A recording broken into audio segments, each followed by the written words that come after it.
we are talking about the duties of employees to employers.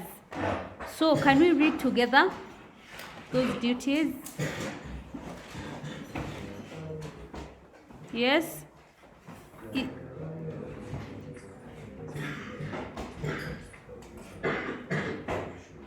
Are you on page 109? Yes, can we read together, not one person? Yes? Two?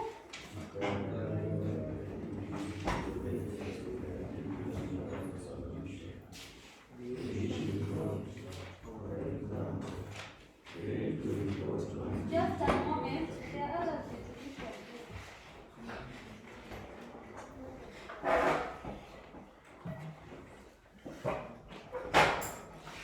The others on page 105.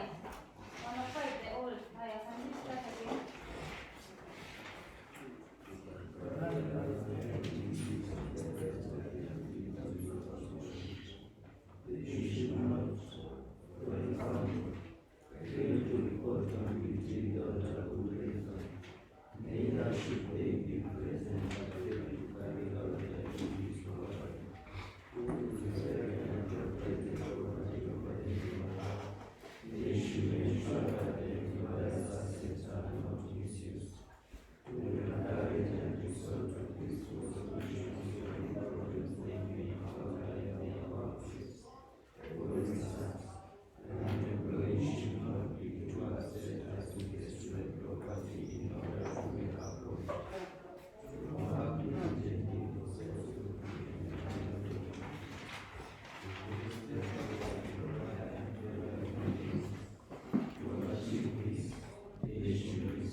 Yes, thank you.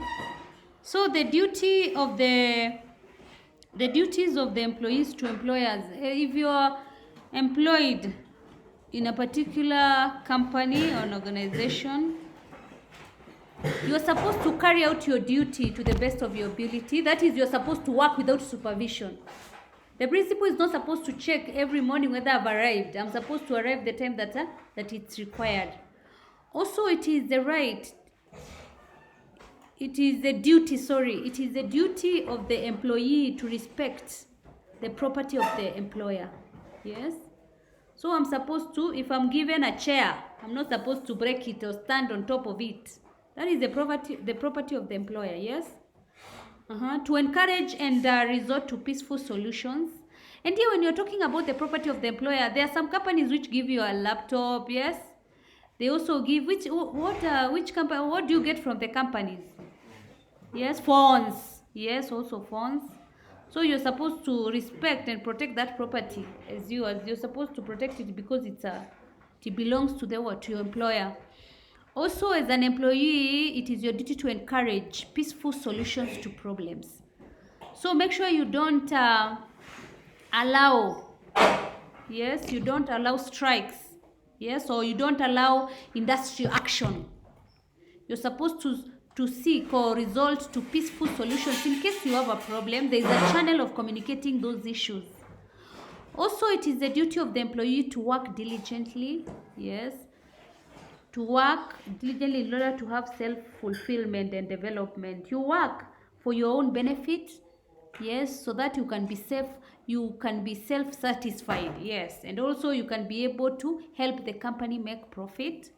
Also, it is the duty of the employee to respect the employer. You're supposed to respect the employer and other employees.